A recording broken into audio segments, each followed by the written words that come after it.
얼굴이 심각해지고 있어요. 그러니까 들을 때마다 맞다 너무 깝깝하다 막 이런 생각이 들면서도 이 어쨌든 이제 불편한 것들이 또 익숙이 되니까 아 했다 모르겠다 막 이런 게 되더라고요. 그러면 선생님 이 생태도시연구소에서 실제로 좀 뭐 올해 사업 이렇게 하기는 뭐하지만 가장 좀 주안점을 두는 게 투트랙으로 가야 되는 거잖아요. 개인의 노력과 좀 사회의 어떤 환경 제도를 바꾸는 거 이렇게 가야 되는데 어떤 것에 좀 중점을 두고 이렇게 하여튼 뭐 사업이라든지 고민을 하시는 게 있으신가요? 부산의 경우에는 여전히 먹는 물의 문제가 중요합니다.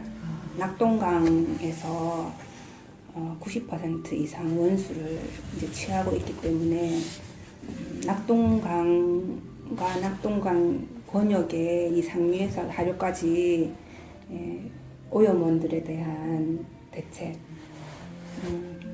법이나 제도, 뭐 수계법의 개정 그 문제들도 있고 어쨌든 물 문제와 기후 에너지 문제 지금 사실 우리 연구소에 활동하던 분들이 한 분은 환경운동연합 사무처에 사무처장으로 가고 한 분은 또 이번 정부 들어가지고 또 어디 저 국책 연구기관에 또 가고 활동가가 없어요. 저 혼자 막 그 몇 분 이제 반상근으로 활동 도와주시는 회원분들하고 같이 또는 뭐 연구위원님들하고 같이 일하는데 풀 상근으로는 저 혼자라서 많이 이제 중요한 문제가 많지만은 많이 할 수가 없고 물 문제 그리고 이 쓰레기 문제가 중요해요. 자원순환의 문제 그리고 기후 에너지 문제 이 세 가지 주제는 정말 중요하다고 생각이 되어서 작년에도 그렇고 이제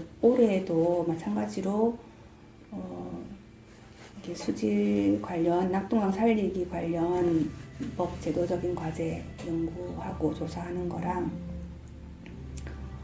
또 이제 작년에는 자원순환 파트에 종이팩 분리배출 시범 아파트 사업을 했었는데 어떤 형태로든지 이 자원을 아끼고 효율적으로 사용하고 하는 이런 문제로 아직 우리 이제 과제를 여러 군데 제안서를 내고 있는 단계여서 확정이 되진 않았지만 그런 쪽의 과제 하나랑 또 에너지 전환 부산이 큰 도시가 에너지 전환을 해가야 되는데 여러 분야에서 수송 분야에서 건물 분야에서 산업 분야에서 이 지금의 화석 에너지 체계를 그죠 이 재생 가능한 에너지로 바꾸는 물이나 바람이나 태양이나 이런 에너지로 바꾸는 그런 논의가 활발하게 지금 있어져야 되는 시기이기 때문에 우리가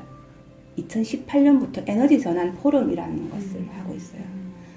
부산 에너지 전환 포럼 작년 12월 말까지 14차까지 진행을 했는데 올해도 에너지 전환 포럼을 계속 진행을 하고 부산이 재생에너지를 점점 좀 확대해 갈 수 있도록 그런 시민의식을 좀 성숙시키는 교육 프로그램도 있을 수 있지만 포럼들도 열어서 예를 들어서 작년 연말에는 이제 해운대 해상풍력을 주제로 해서 해운대 주민들이 우선은 막 찬반이 팽팽하고 반대쪽이 오히려 많아요. 아직 그게 잘 알려지지 않아서 풍력이 들어서면은 그거는 흉물이라고 보는 사람도 있고 아니면 지금 우리가 바꾸어야 되는데 바람으로 에너지를 만드는 거니까 얼마나 그 자랑스러운 것이냐 사람이 있을 수가 있어요. 그래서 우리가 이 시민들의 인식을 바꾸는 그런 활동들을 계속해야 된다.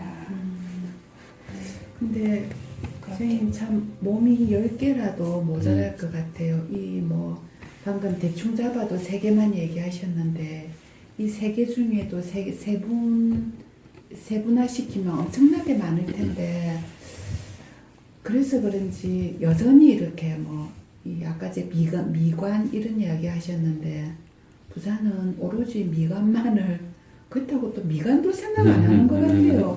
우리가 지금 올라온 여기에도 서양 고관 쪽인데 이 스카이 라운지가 샥 되면은 저기 뭐 아파트 큰 게 하나 쏟아져 있고 이제 이렇던데 이 참 선생님이 하시는 그 역할에 비해 가지고 소리가 여전히 작은 것은 맞죠. 예. 어떻게 하면은 이것에 대한 좀 스피커를 높이고 이런 일을 좀 할 수 있을까요? 그거는 뭐 연구소도 정말 고민이겠습니다. 맞아요. 요새 뭐 부산역 주차장에 딱 서면은 가슴이 답답하죠. 뭔가 북한 개발하면서 재개발인가 하면서 막 이런 건물이 바다 경관뿐 아니라 하늘까지 다 덮어가지고 탁 막고 있는 그런 건물이 너무 자연스럽게 부산 곳곳에 지금 들어서고 있어가지고 아 진짜 이대로 둬서는 안 되는 그런 상황이 됐는데 어쨌든 글쎄 뭐 정말 힘이 좀 많이 없는 건 사실이에요. 요즘에는 4대강 사업 때도 그랬고 시민단체들이 암만 목소리를 내도 이게 그 전 90년대에 비해서 90년대 중반까지 그렇게 우리 시민단체의 활동이 크게 이제 그 확대되고 좀 받아들여지고 그게 또 정책으로 또 일반되기도 하고 했던 그런 시기를 지나서 이제 개발주의 시대랄까 이게 완전 이게 4대강 사업 때부터 저희가 느꼈는데 암만 외치고 뭐 그 공사장에 올라가서 막 농성을 하고 무슨 단식을 하고 삭발을 해도 아무리 얘기를 해도 귀에 진짜 못을 박았는지 전혀 듣지 않는 불통 정부가 들어섰어요. 그때부터 완전 이 시민단체 활동이 무력감을 느끼고 있는 것 같아요. 너는 해라 뭐 우리는 우리 길을 가겠다. 완전 불통 정부가 지금 계속 진행이 되었고 그 이후에는 또 이제 어느 정도 좀 절차적인 민주주의 이런 게 또 이제 제도화되면서 이런 우리 시민단체 활동들이 어느 정도 거버넌스라는 이름으로 무슨 위원회에서 또 좀 들어가게 됐거든요.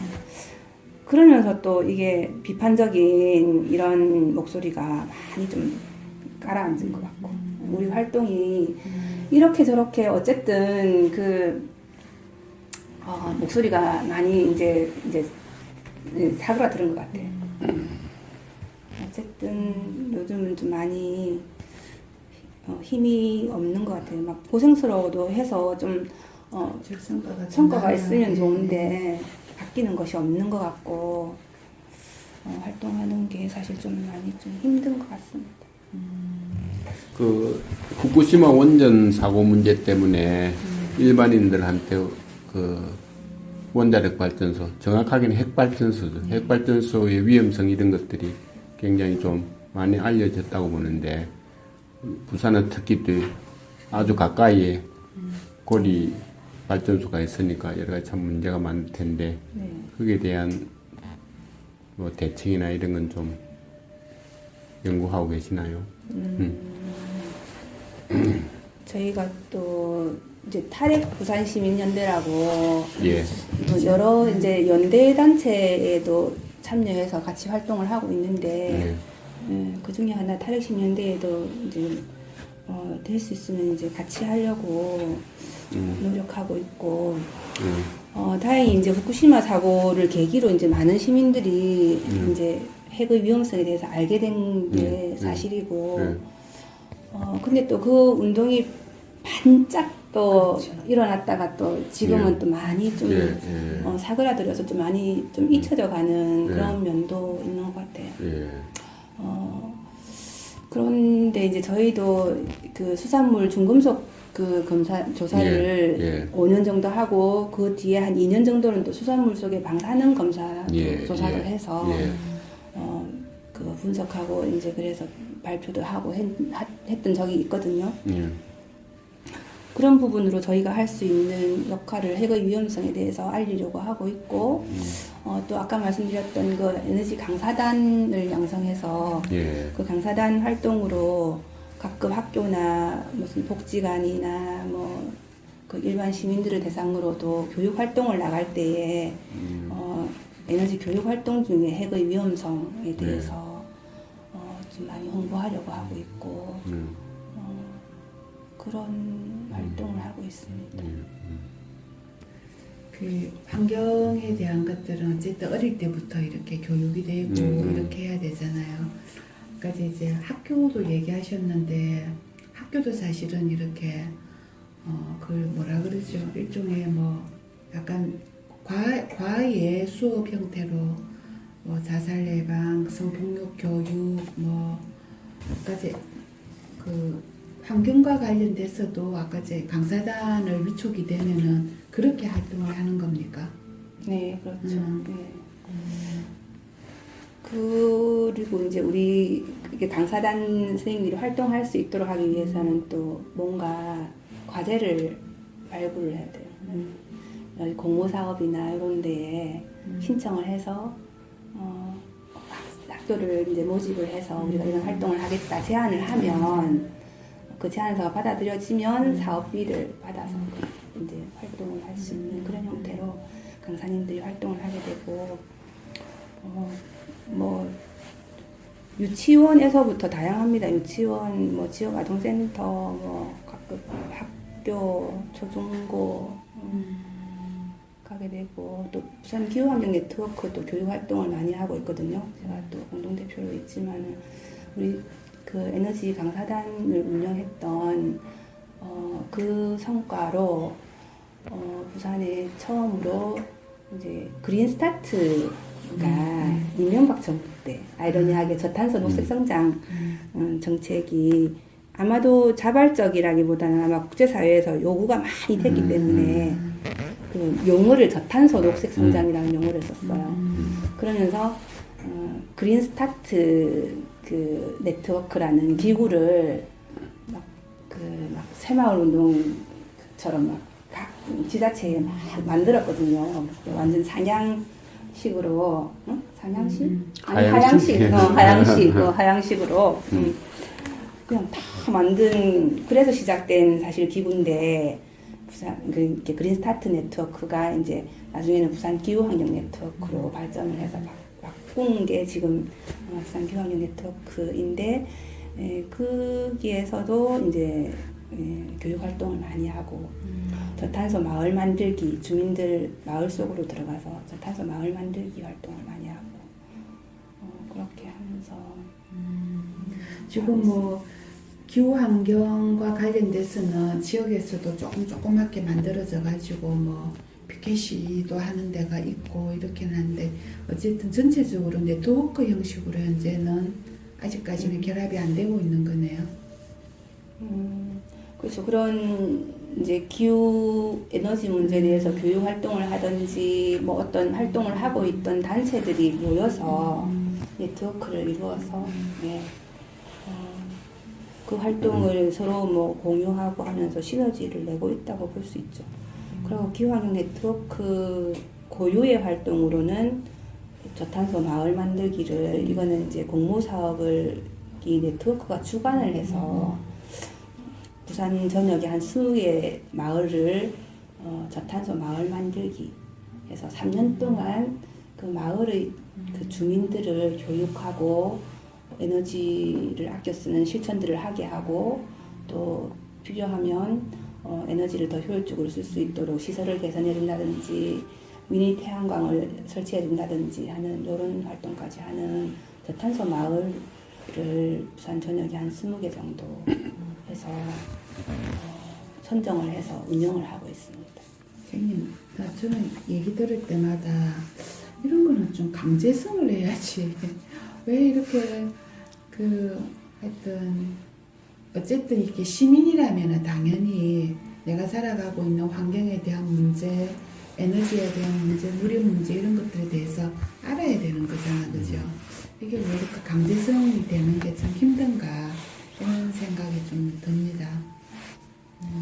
우리나라는 신고리 5, 6호기를 계획만 하고 건설하지도 않았었잖아요. 근데 문재인 대통령 되고 나서 대통령 공약 때는 신고리 오류쿠기도 건설 중단하겠다, 안 하겠다, 무효화시키겠다 해놓고는 당선되고 나서는 사회의 공론화를 거쳐서 그렇죠. 네. 결정하겠다.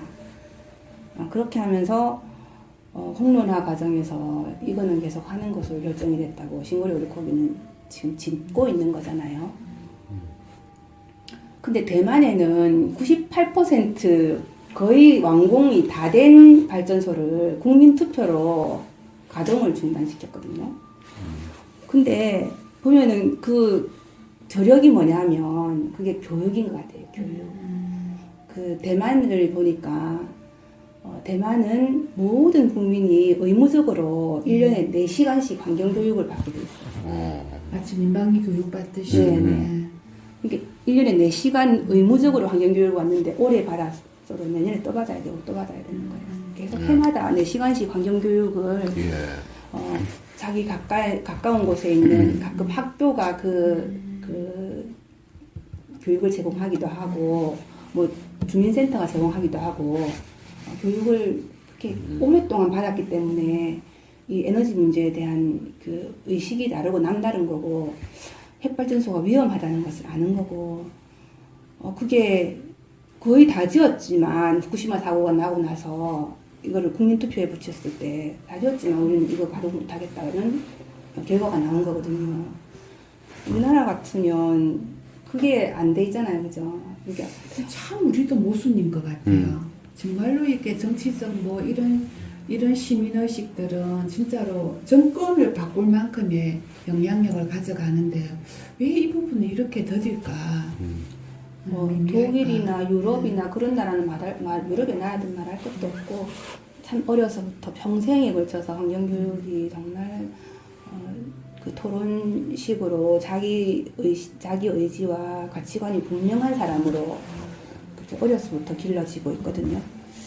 근데 우리 가까운 그 대만도 그런 결정을 하고 있고 우리나라가 거기에 비하면 환경교육이 아직 많이 부족하죠. 아니가 이거 전면 같아요. 전문은 아니고 하고 있느라고 애쓰는 단체들도 많이 있어요. 단체들이 있는데도 전 국민에게 골고루 정말 체감할 수 있는 교육이 주어지지 못하죠. 그러면 어쨌든 연구소에서 주안점으로 하는 게 이 교육과 관련된 활동들이네요. 그렇죠. 선생님 뭐 이렇게 오늘 좀 방송의 기회이긴 하지만 이런 것들을 아파트나 어쨌든 뭐 시민단체나 개인이나 이렇게 좀 신청을 하면은 뭐 강사가 파견이 되는 겁니까? 그 교육에 대한 내용을 좀 얘기를 해주시죠. 예, 필요하시면 신청해 주세요. 저희 연구소에 문의해 주시면 저희 소속 강사님들이나 아니면 같이 기후 환경 교육을 하고 있는 단체들이 또 네트워크 되어 있으니까 그 단체들이 소개를 하든지 해서 보시면 할수 구체적으로 있도록. 어떤 내용을 가지고 교육을 하시는 겁니까?